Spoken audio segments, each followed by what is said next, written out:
It's not every day you get to have on the podcast somebody who played with Kobe, with Shaq, has won multiple rings in the NBA. My guest today is Mike Penberthy. He's a friend of mine. He's a former NBA player and pro basketball player. He now works for the Denver Nuggets in scouting and personnel. And he's a dear friend of mine. And I want to welcome Mike Penberthy to his Grace and Truth debut. Great to be here, Owen. Thanks for having me. Hey, thanks a lot for being on. We really appreciate it. In fact, just so listeners and viewers know, Mike was on a call with the Nuggets organization just before he came on with me. So this is the real deal. I've known Mike, get to talk basketball with him, and really appreciate you being on. Talk to us right now about what's going on in the NBA season your way with the Nuggets. Well, right now we're about to start playoffs. So our team is our big team, our the main team. We're headed to the playoffs here. So hoping to land the first seed and try to repeat as champions. The G League team is finished, and they are, we'll be trying to refill that G League team. We're talking through coaching players. The coaching staff. And then we're also doing the draft. So we got the NBA draft going on coming up here in June, and we're going through all the process of that since the NCAA season just finished. So we're in some busy times right now, and it's exciting times. But this is the fun time of the year for me. When the sun starts coming out and staying out a little bit later, that means it's playoff time. So this is fun. Yeah, I texted a mutual friend of ours, Kirk Welch, a few weeks ago. It was the beginning of March Madness, and I just said, I got to give an exception clause to Christmas and Easter, but with that exception noted, it's the best time of the year, baby. I mean, it just is. It's NCAAs, it's NBA playoffs after that for like 3 months. I mean, if you're a basketball guy, it doesn't get any better. Yep, I agree with you 100%. This is the best time of year. Best time of the year. So, okay, I want to introduce anyone out there. A bunch of folks are going to know about your story, but others, I want to just walk them through how you got to be where you are, because as you're very well aware, this is not a normal thing for somebody as a Christian to make it to the NBA, and then for somebody to go from Master's College to the NBA, now Master's University. That's not the normal path. It's just incredible. You have an incredible story. You're a Christian man. You're a godly man, and yet you've been at the highest echelons of pro sports. So you grew up in California. When did you first get a love for basketball? When did you discover that fire in your bones? Well, basketball started with my father. My dad was a coach. He was a high school coach. So I wanted to, like every kid wants to hang out with their dad. So whatever dad was doing, I wanted to do, and he was coaching. So I wanted to be on the basketball court. And so as a kid, until I was about 7, he was a high school coach. And his teams were very good. I remember the excitement of the game, and I remember the players getting their name announced and the warm-ups, running on the court. And I thought, man, this is something I really want to do. So I fell in love with the game because of my dad. And from there, it just built just playing anywhere I could. That's the great thing about basketball. You don't have to have anybody with you other than a hoop. So you got to find a hoop. But other than that, you don't need anybody else. So I could focus a lot of my time on just dreaming and mimicking and trying to be, something that I saw on TV or, so I could try to just imitate players, and that's what I would do. I just get out there and play and try to, imitate the game-winning shots or different players that I thought were really good. And at the time, the Warriors were my favorite team, so I would imitate Sleepy Floyd and Purvis Short and, these old school players back in the day that were there. So, that was how I was introduced to basketball. Yeah. I looked up your stats again and saw that you shot almost 44% from the three at Master's College. So clearly I can see there some of the work you were putting in paid off as a child. It strikes me in thinking about your game. I remember watching the Lakers. I think it was 2000, 2001 season, and just an absolute nightmare of a team, especially if you're coming from the East Coast, from Boston Celtics fanhood, as I was being a kid from Maine. So we're seeing the gospel unite Celtic and Laker blood here. So that's powerful. That's a powerful moment. A moment of silence for that. But man, I remember seeing you play with Kobe and Shaq in all seriousness, and you had that killer shot. I think you shot over 40% as an NBA player as well. It strikes me that your game would translate. It translated really well then, but it would translate as well really nicely to today's game when shooters like you wouldn't get 1 or 2 looks a game. I mean, guys are out here shooting normally now 8 to 10 threes a game. Do you think that's accurate, Mike? Yeah, I agree with you 100%. Yeah, I played in 2 eras that would have done really well for me. The 70s and early 80s with Magic and Bird, that would have been good for me too, because the game was so fast. It was so high scoring. There was 130 points a game. The ABA would have been a great league for me to play in. So, but I was squashed in the middle of that and the current, Steph Curry run of NBA 3-point shooting. I got in the middle of that, is an era of real high execution with center dominant, right? So, when I was on the court, there was Tim Duncan and David Robinson and Elijah Wan and Ewing. And so we had, and I played with Shaq. So it was a center dominant league, at the time. So for me, I was just a specific role. 3-point shooting wasn't part of the game as much. There were a couple players, obviously Reggie Miller, and there were guys that took advantage of it, but there weren't players taking 12 to 15 threes in a game, which, now happens quite often, on just about every team. So, like you said, I might get 3, if I'm lucky, 3 shots, a game. But in college, in college, I was a little bit of a rebel or an anomaly in some ways, like, because I would take 12 to 15 threes at Masters. So I remember they would tell me, "Hey, you're taking way too many threes."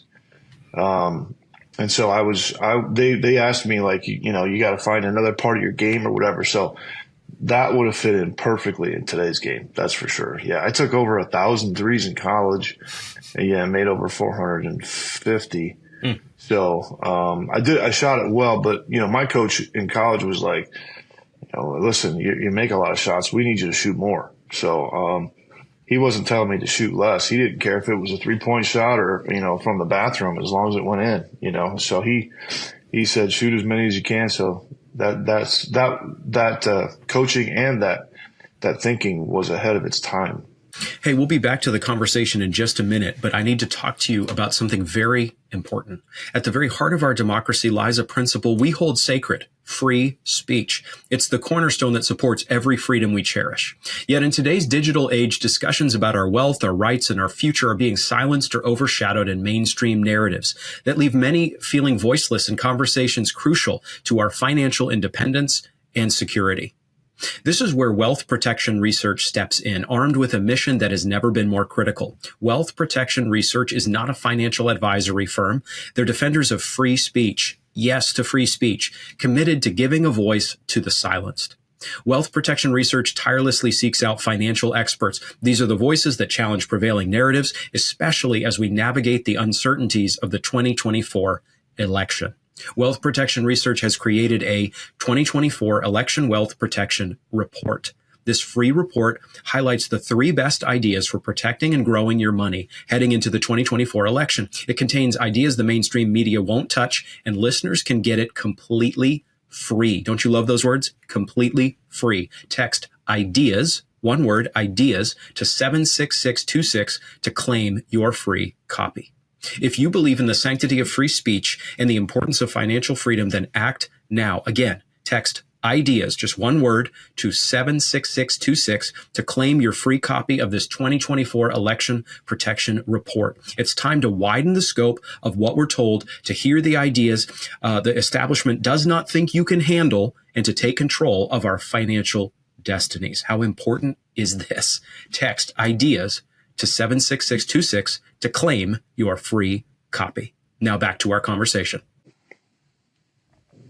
Yeah, I love that. I love that you benefited from that. So much hinges on the coach and whether the coach, has the players conform to his style alone. It's fine for a coach to have a style or a scheme, but does he let players actually play and maximize their strengths? And I saw this Oakland University kid in the tournament who took down Kentucky, and he shot like something like 400 threes this year and like 10 2-point shots. That's where basketball is right now, I guess. Crazy.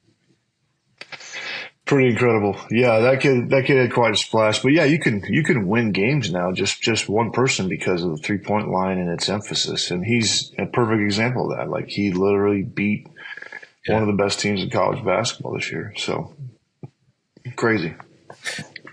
So, okay, you're at Masters College. When did you start getting an inkling that maybe you could actually play pro, and not just pro, but make it to the league? How did that develop for you? Well, we ended up Masters ended up hiring a new assistant coach, and his name was Ray Farrell. And I give Ray Farrell a lot of credit for my success. He was an assistant coach from UNLV. He had coached under Raleigh Massimino at Villanova, and then at UNLV.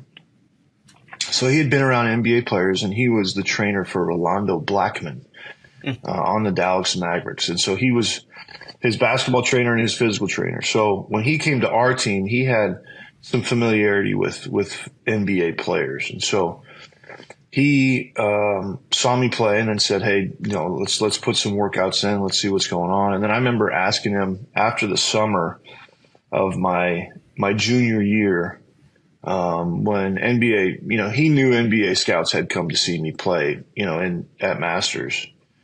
I asked him, "Hey, do you think I got a chance to play, overseas?" And he was like, "Buddy, you got a chance to play in the NBA. People are coming to watch you play." And we didn't tell you because we didn't want to distract you, and this was my junior year at Masters. So, I had played well at the NAIA national tournament.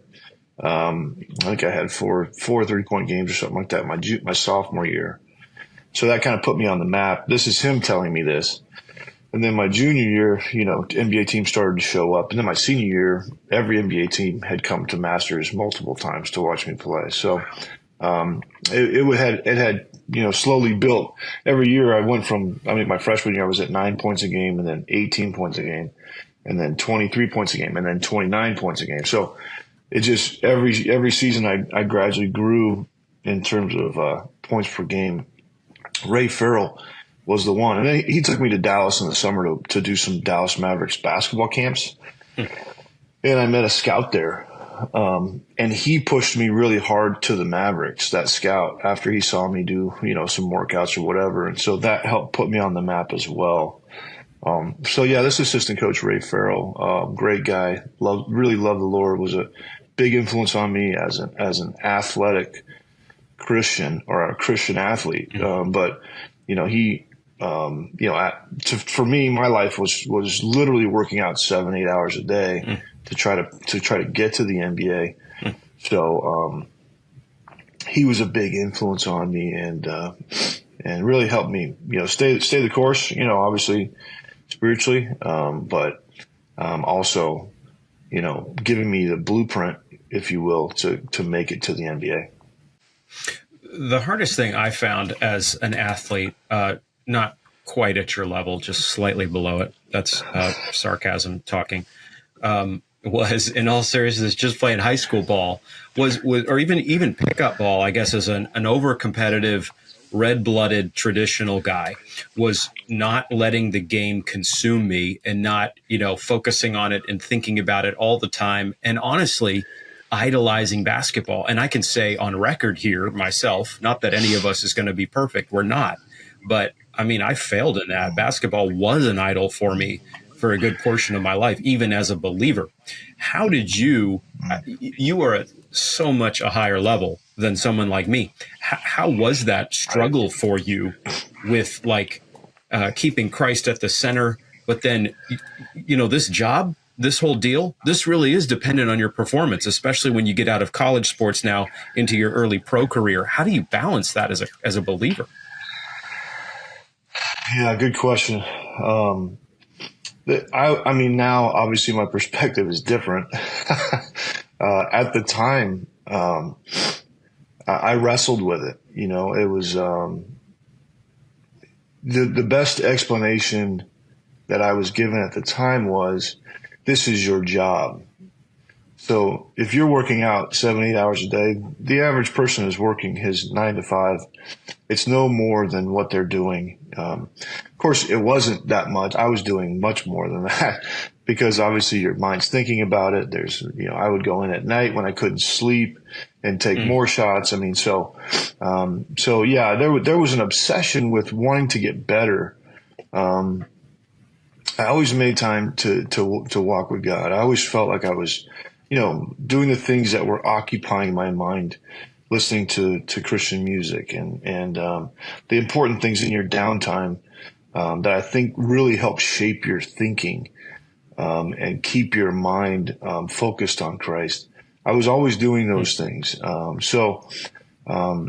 I never felt like it was to a point where it was more important than my relationship with God, or I was more thankful for it. Like sometimes I think we have to think of it in other emotions, right? So am I more thankful for basketball than my relationship with God?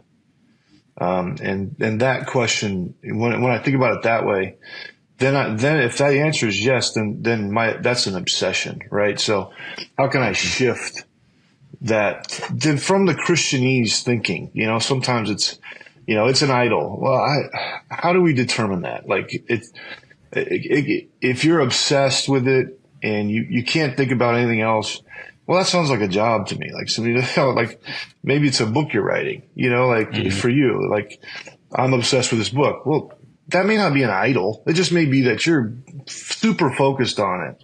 And so like I had to find the balance between those things and not beat myself up when I was very focused on what I believe God had called me to be.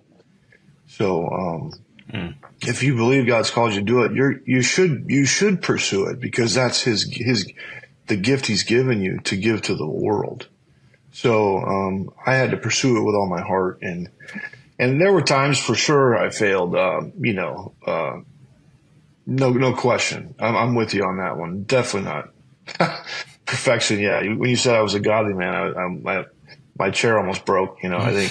So I think there's I get what you're saying. Like there's definitely a balance there. And as long as you maintain your walk with God, as long as you have Christian people around you that can hold you accountable, it would be hard for you to be something bad and not feel convicted. It would be hard for you to be completely idolizing something and not have somebody say something. So, I think if you have those boundaries put around you, it would be difficult for you to keep functioning in sin, right? Because there would be a conviction there and there would be a confrontation there, hopefully. Yeah. No, that's good. Yeah, it strikes me. We're going to talk more about this in our second episode together. But in terms of mentality, you think of Mamba mentality, Kobe Bryant's famous phrase for his obsessive pursuit of basketball excellence. From what I understand from afar, of course, you saw it up close, a dude who was a supreme athlete and had the rare inclination to marry his athletic supremacy. I use that phrase carefully with a work ethic that was ferocious. I remember reading this about Alexander Hamilton. Now I'm making weird connections here, but the dude who built much of the financial system of America and the famous Broadway musical Hamilton and all this good stuff. Anyway, the biographer said Hamilton had a ferocious capacity for hard work. And it's one of those sentences you read, you're like, wow. And that's how he would like block out a day and he would write up a document that, that founds the banking system of America. Anyway, back to Kobe. You think about Kobe and how Kobe was so detail focused, and Christians sometimes trying not to get into idolatry, which is good. We don't want to be idolatrous, but we can almost go back the other way and not focus on excellence. We're going to talk about that to come. What did you see, though? Right. I want to get to the narratival here first, anecdotal. What did you see from Kobe with regard to mentality, good and bad? Well, his was more of a secular mindset, right? So his unbelievable work ethic, incredible talent, loved the fame, loved the notoriety.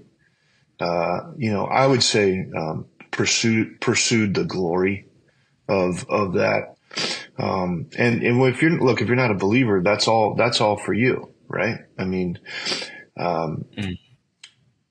for us as believers, that's all for God. That's all for Christ. So, that would drive him, or the drive for me is God's blessed me with this gift and I'm going to be the best I can be with it. Now, is my focus as intense as his? Maybe more. Because I have the pursuit of wanting of the excellence of wanting to give God the glory, right? So I think Christians should have a stronger pursuit. I think there should be an intensity and a focus that's unique, and even it's part of who we should be seen as. It should be part of our reputation, that we're pursuing excellence so much that. Because we want to glorify God and glorify Christ, as Paul said many times. But Kobe's intensity, I think, was more for obviously for self-glory and for the fame and the money and all the things that the world have to bring him. But I would say that there are many people that have had that same level of intensity and focus. And many, not people, but players, but people as well, coaches. But yeah, I mean, being at Masters and having the privilege to be with, Dr. John MacArthur, who's an unbelievable man, incredible human being. But there's a man who had an insane, intense, reverency, respect for the Word of God so much that he didn't want to mess up any of his sermons and pursued excellence and his focus. He told me many times, it's just like playing a sport for me. Like I'm competing to make this sermon as accurate as possible, as trusting in the Holy Spirit to give me the words. And I want to get this right every time. And I want to win this, I want to win this sermon, and maybe he was giving me that just in my own vernacular as an athlete.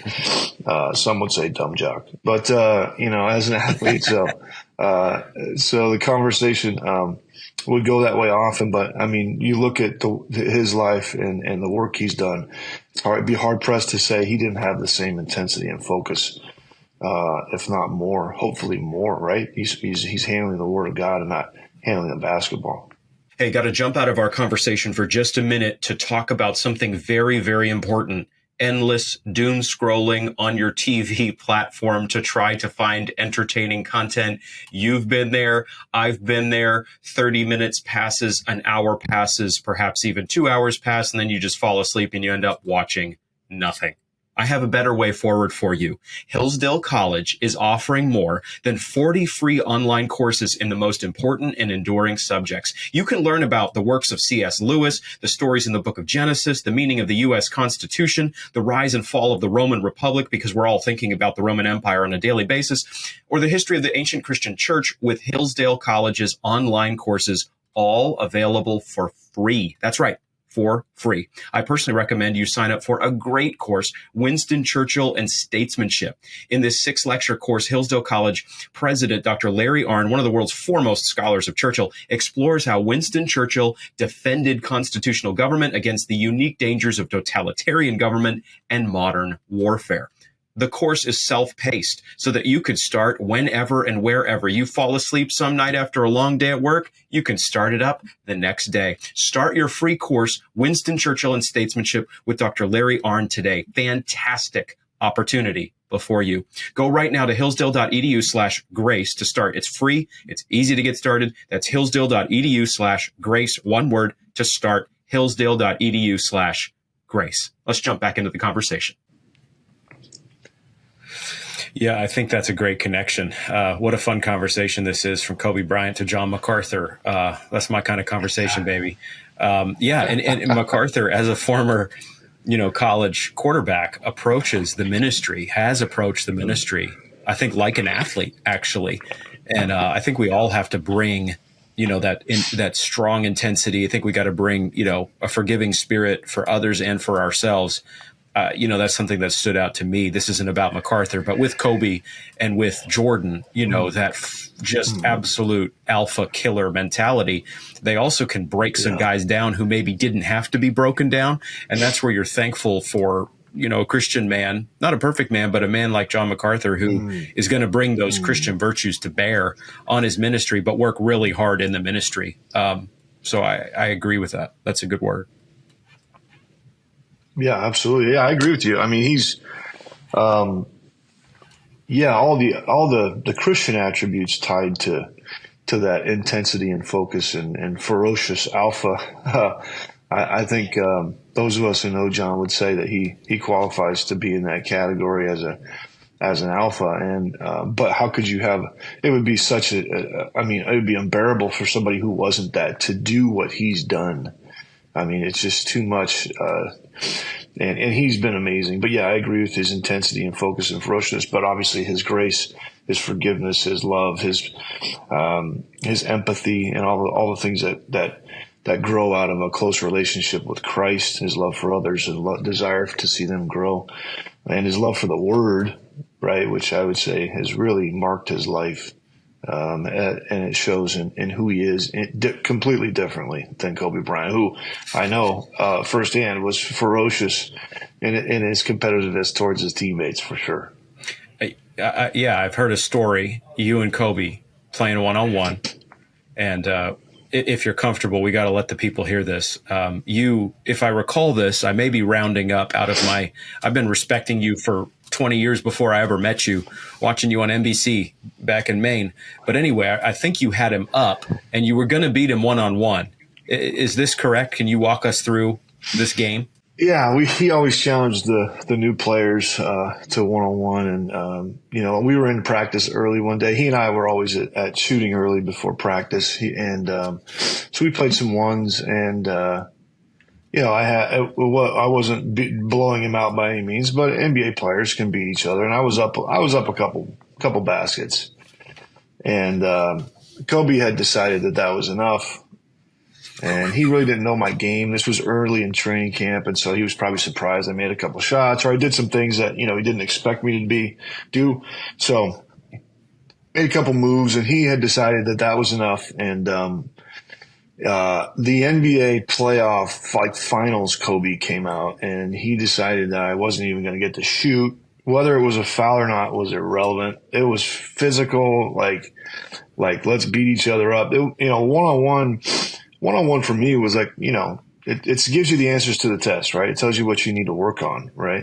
So I'm taking this like, we're having some one-on-one. I'm going to work on my game a little bit. No, I got up like 3-1 or 4-2 or something. I was like 4-1. I was like, oh, I'm out. I'm going to put this guy down. It's a friendly. No, there's nothing friendly. He just started hacking me. I couldn't get the ball. I couldn't move. I couldn't dribble. It was just turned into like UFC basketball. And it showed me real quick, like, this is the level you have to get to play like against a guy like that. When you've got him, just push him a little bit, and he realized at least he got scared enough and respected me enough to start doing that. If he had just kind of patty caked his way around and beat me, I would have been more disappointed. But everybody's a shark in the NBA. There's no dolphins. I love that phrase. Well, I we have just a couple minutes here, but speaking of sharks, I was watching some Ball is Life video highlights, as one will do, and I see this video of Lakers coach plays 2-on-2 or something, and it turns out it's Mike Penberthy, who I hadn't seen in a little bit, And so you're an assistant coach. This is like 3 or 4 years ago, something 5 years ago. And, you haven't played ball in a few years, but you were giving the current Lakers players buckets and, backing them down threes. I think you and Anthony Davis were playing together. So like you were talking about, Kobe wasn't the only shark in the waters there. That's true. Yeah, it's all the players I've worked with over the years. And I've been blessed to be able to play with a lot of those guys. But yeah, I tried to stay going until I started to keep playing with players. It's so much easier to teach when you're playing. And then, obviously they respect you at a higher level as well when you can still hit shots and make shots. So yeah, I was like 44, I think, in that video. And, yeah, I can still play. I can't run for very long, but I can 2-on-2, I can stay close. I can stay at the 3-point line. And I was playing with Anthony Davis, and that's part of the being able to coach. You get to pick who you play with, so yeah, I made sure I was on his team, or Drew Holiday's or Luka Doncic, guys that I coached. Like, I made sure I was on their team so that I could just shoot open shots. I didn't have to do too much. I love it. Yeah. When you think about developing players, you've worked with a lot of guys on shooting, in particular. I know you coach them up holistically, but, what's something that stands out? Just one, as we work toward a conclusion here, what's one thing to work with a younger player on, in shooting? What's an emphasis for you? Well, I would say arc and backspin. You look for the results of their shot. There's triggers that for me now it's like, I can see it right away when guys are shooting and how I can go about doing it. But just for the thousands of shots that I've seen and players I've worked with up close. But young kids a lot of times shoot the ball too flat and a lot of times don't have enough backspin on the ball. And so, those are what I would consider the fruits of good shooting, and to take on a biblical term, your backspin has to be good. All great shooters have good backspin. The majority of great shooters, to take your Boston players in mind, Larry Bird, who I think is one of the greatest, if not the greatest shooter ever, had a really high shot. His backspin was really good, regardless of size or height or length of arms or anything. Every player can shoot the ball high and every player can shoot the ball with backspin. So if you start with those two things, which is what I did, that's what my dad said to me, as you get stronger, you'll start to learn to shoot the proper way.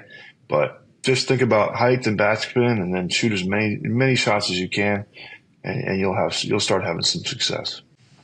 I love it. I'm going to harvest that immediately in my own coaching relationship. A very humble one, but with my 12-year-old son. So I really appreciate that. And I really appreciate Mike Penberthy's time here on Grace and Truth. Thank you so much for being on, walking through your past, your very interesting coaching career that's ongoing. You're winning rings with the Nuggets. Thank you for being with us today, Mike. Hey, Owen, really appreciate you having me. Great talking to you. Thank you.